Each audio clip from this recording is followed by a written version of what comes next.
ബൽറാം അല്പസമയത്തിനകം വിശദാംശങ്ങളുമായി നമുക്കൊപ്പം ചേരിപ്പോൾ നിമിഷയുടെ ഭർത്താവ് ശ്രീ ടോമി ടെലിഫോൺ ലൈനിലുണ്ട്. ശ്രീ ടോമി, താങ്കൾക്ക് ഇപ്പോൾ സാമുവൽ ജെറോം ചില കാര്യങ്ങൾ ഞങ്ങളോട് പങ്കുവച്ചു. ഇനിയിപ്പോൾ അതിൻ്റെ ഉത്തരവ് എന്ന മട്ടിൽ അത് പുറത്തിറങ്ങേണ്ടതുണ്ട്. താങ്കൾക്ക് എന്തെങ്കിലും കൂടുതൽ വിവരങ്ങൾ അവിടെ നിന്ന്, യമനിൽ നിന്ന് അല്ലെങ്കിൽ സനയിൽ നിന്ന് ലഭ്യമാകുന്നുണ്ടോ? അല്ല, നമുക്ക് ലഭിച്ചിരുന്ന കാര്യങ്ങൾ വെച്ചിട്ട് ഇപ്പൊ സാമുൽ സാർ പറഞ്ഞ അതേപോലെ തന്നെയുള്ള കാര്യങ്ങൾ തന്നെയാണ് ലഭിച്ചിരിക്കുന്നത്.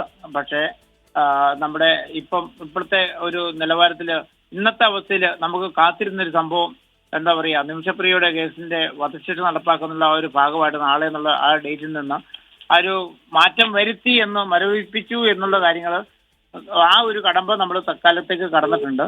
പക്ഷെ എന്നിരുന്നാൽ പോലും ബാഹ്യമായിട്ടുള്ള ഒരുപാട് കാര്യങ്ങൾ ഇനിയും ഉണ്ട്. ഇപ്പോൾ തലാലിന്റെ വീട്ടുകാരുമായിട്ടും ഉള്ള കാര്യങ്ങളൊക്കെ ഉണ്ട്.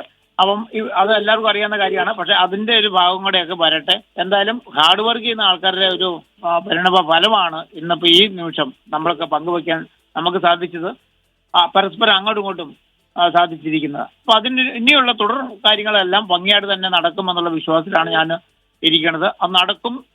അതിനുവേണ്ടി എല്ലാവരും കഷ്ടപ്പെടുന്നുണ്ട്. ഒരുപാട് എഫർട്ട് എടുത്തിട്ടാണ് എല്ലാവരും ഇതിനകത്ത് നിൽക്കുന്നത്. സംസ്ഥാന ഗവൺമെന്റും കേന്ദ്ര ഗവൺമെന്റും അതുപോലെ തന്നെ നമ്മുടെ ഇന്റർനാഷണൽ ആക്ഷൻ കൗൺസിലിന്റെ ആൾക്കാരും, അതുകൂടെ നമ്മൾ അറിയാത്ത ആൾക്കാരുണ്ട്, അവരും അതുപോലെ തന്നെ ഒത്തിരി പേര് പ്രയറുകളും. അതിനൊക്കെ ഒരു ഫലം വരുമെന്നുള്ള ഉറച്ചു വിശ്വസിക്കുന്ന ഒരാളാണ് ഞാൻ. അതുപോലെ തന്നെ നിമിഷയുടെ അടുത്ത് നിമിഷയ്ക്ക് ഒരു ധൈര്യം കൊടുക്കേണ്ടത് ഞാനാണ്. എന്റെ ധൈര്യമാണ് അവളുടെ പിടിച്ചു നിൽപ്പ്. അതുപോലെ തന്നെ അമ്മയ്ക്ക് അവരൊക്കെ പെട്ടെന്ന് സങ്കടങ്ങൾ വരും. എനിക്ക് സങ്കടമില്ലാഞ്ഞിട്ടൊന്നുമല്ല, ഞാൻ ബുദ്ധിപ്പെടുന്ന ഒരാളാണെങ്കിൽ പോലും എല്ലാവരും ചിരിച്ചു കളിച്ചുകൊണ്ട് നിന്നുകൊണ്ട് തന്നെ ഈ സങ്കടങ്ങളെ നമുക്ക് ഇന്നല്ലെങ്കിൽ നാളെ അത് മാറ്റിയെടുക്കാൻ സാധിക്കും എന്നുള്ള ഉറച്ച വിശ്വാസത്തിലാണ് ഞാൻ ഇവർക്കൊക്കെ കെയർ കൊടുക്കണേ. ഇപ്പൊ എന്നെ കണ്ടാവുന്ന രീതിക്ക് എല്ലാവരും കാണാനോ പിടിക്കാനോ മറ്റുള്ള കാര്യങ്ങളൊക്കെ ഇപ്പോൾ ബുദ്ധിമുട്ടുകൾ കൊണ്ട് ഒരുപാട് ബുദ്ധിമുട്ടുണ്ട്. പക്ഷെ അതൊന്നും ഞാൻ ഇന്നത്തെ പങ്കുവെക്കുന്നില്ല. സത്യങ്ങൾ ജയിക്കട്ടെ, നല്ല കാര്യങ്ങൾ വരട്ടെ, മറ്റുള്ളവർക്ക് പ്രചോദനമാകട്ടെ, നന്മയുള്ള വഴിയിലൂടെ ജീവിക്കട്ടെ എന്നത് മാത്രമാണ് എനിക്ക്. എന്തായാലും ഈ ഒരു പോസിറ്റീവ് എനർജി ഇതിപ്പോ കിട്ടിയതിപ്പോ തന്നെ എനിക്ക് വലിയൊരു സന്തോഷമായി. എനിക്ക് നല്ല ഇതിനകത്ത് ഇടപെടുന്ന ആൾക്കാർക്ക് സന്തോഷമുണ്ട്.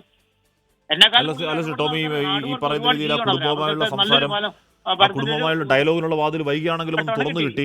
ഇനി നമുക്ക് ഈ പറയുന്ന ദിയാദനം അല്ലെങ്കിൽ ഈ പറയുന്ന എന്താണ് ആ പണം കൊടുത്ത് മാപ്പ് നേടിയെടുക്കുക എന്നുള്ളതാണ്. അപ്പൊ അതിലേക്കും വളരെ സജീവമായ ചർച്ചകൾ നടക്കും. അത് വിജയിക്കുമെന്ന് പ്രതീക്ഷിക്കാമല്ലേ ടോമി?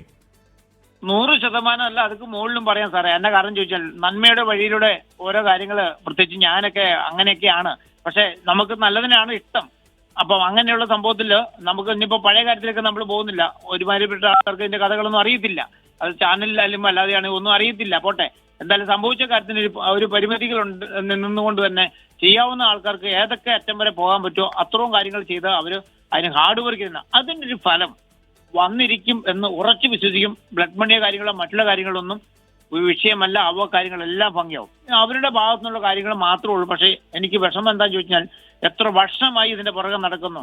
മറ്റുള്ളവരെ ബുദ്ധിമുട്ടിക്കാതെ ഏതറ്റം വരെ പോകാൻ പറ്റൂ അതാണ് ഞാൻ ചെയ്തുകൊണ്ടിരിക്കുന്നത്. പക്ഷെ അതിന്റെ ഒരു ഫലം ഇന്നല്ലെങ്കിൽ നാളെ കിട്ടുമെന്ന് പ്രതീക്ഷിച്ചുകൊണ്ട് ഞാൻ തകിച്ച് ജീവിക്കുന്ന ഒരാളാണ് ഞാൻ. എനിക്കൊരു കുഞ്ഞു കൊച്ചുകൊണ്ട് ഒന്നും മേലാത്തൊരവസ്ഥയിൽ അവിടെ ഇവിടെ 3 പേര് 3 സൈഡിൽ കൂടിയാണ് ഇപ്പോൾ ഓൾറെഡി. അപ്പൊ അങ്ങനെ ജീവിക്കുന്ന ഒരാളുടെ കാര്യമൊക്കെ ഇതിന്റെ പുറകെ തന്നെ നടന്ന് ഇത്രയും ഹാർഡ് വർക്ക് ചെയ്യുമ്പോൾ അതിന്റെ ഫലം കിട്ടും, ഇന്നല്ലേ നാളെ കിട്ടുമെന്ന് ഉറച്ചു വിശ്വസിക്കുന്ന ഒരാളാണ് ഞാൻ. അതിനൊരു ഫലം വന്നിരിക്കും. അത്രമാത്രം എല്ലാവരും എഫർട്ട് കൊടുക്കുന്നത്. ആ രാജ്യത്തിന്റെ പ്രത്യേകതയും അങ്ങനെയാണ്. കാരണം വെച്ചാൽ യുദ്ധമാണ്, എംബസി ഇല്ല, ഗവൺമെന്റ് ഇല്ല, ഇന്ത്യയും യമനും തമ്മിൽ നയന്ത്രബന്ധമില്ല. അതുണ്ടിരുന്നെങ്കിൽ ഞാനൊക്കെ പണ്ടേ പോകില്ലായിരുന്നോ?